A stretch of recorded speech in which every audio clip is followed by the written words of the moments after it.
Friends, આજે આપણે બનાવીશું બટર રોટી. એના માટે મેં એક બાઉલ લઈ લીધો છે. એમાં 2 વાટકી મેંદો ચાળીને લઈશું.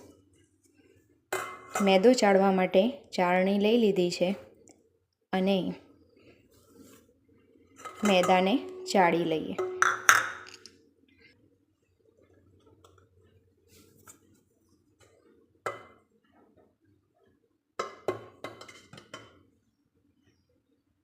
અહીં મેં બધા મેદાને ચાળીને લઈ લીધો છે. હવે એમાં એડ કરીશું સ્વાદ પ્રમાણે મીઠું, 1 ચમચી ખાંડ, 2 ચમચી દહીં, 1 પિંચ સોડા, 2 ટેબલસ્પૂન તેલ. બધી વસ્તુને લોટ સાથે મિક્સ કરી લઈએ.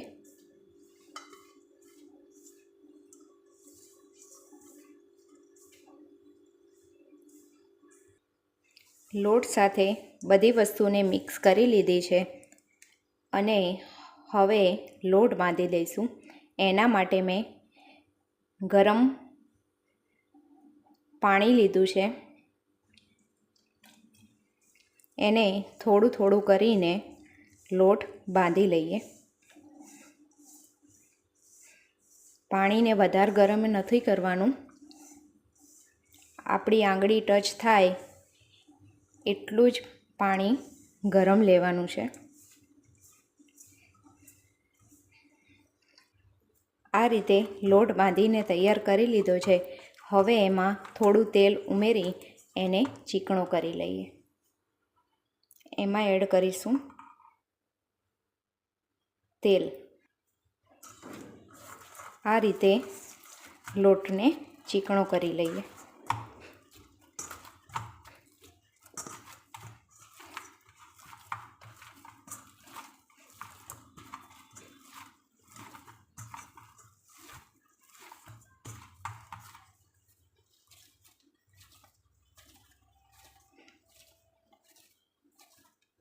આ રીતે લોટને ખુલ્લો કરી લઈએ.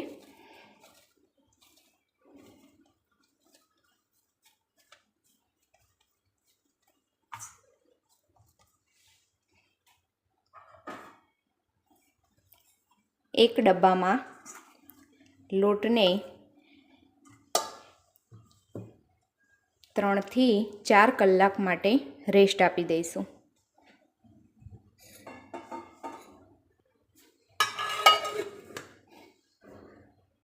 3 થી 4 કલાક થઈ ગયા છે તો લોટને એક મોટા બાઉલમાં કાઢી લઈએ.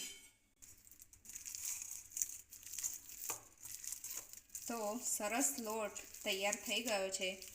તો હવે એના નાન બનાવીને તૈયાર કરી લઈએ. આ રીતે મીડિયમ સાઇઝના લુવા બનાવી દઈશું.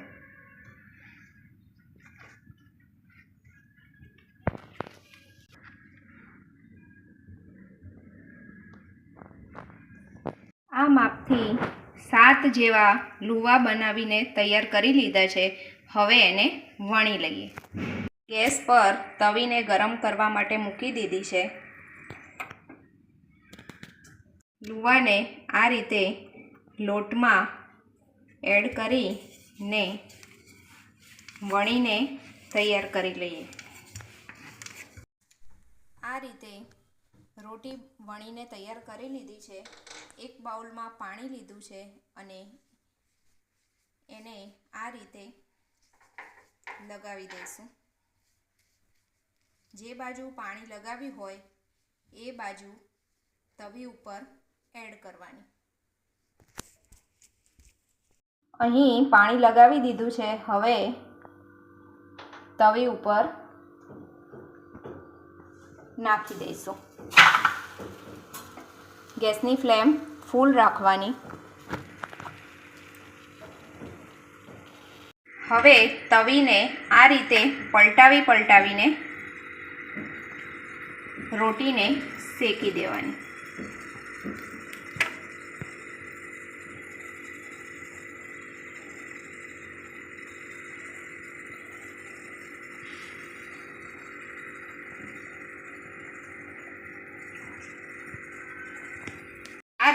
આ રીતે રોટી બનાવીને તૈયાર કરી લીધી છે. હવે એને એક પ્લેટમાં લઈ લઈશું અને એના ઉપર એડ કરીશું બટર. આ રીતે બધી બટર રોટીને તૈયાર કરી લઈએ. તો સરસ મજાની તંદૂરી બટર રોટી તૈયાર થઈ ગઈ છે. તો તમે પણ મારી આ રીતથી ચોક્કસ બનાવજો અને મારી ચેનલને લાઈક, શેર અને સબસ્ક્રાઈબ કરવાનું ના ભૂલતા.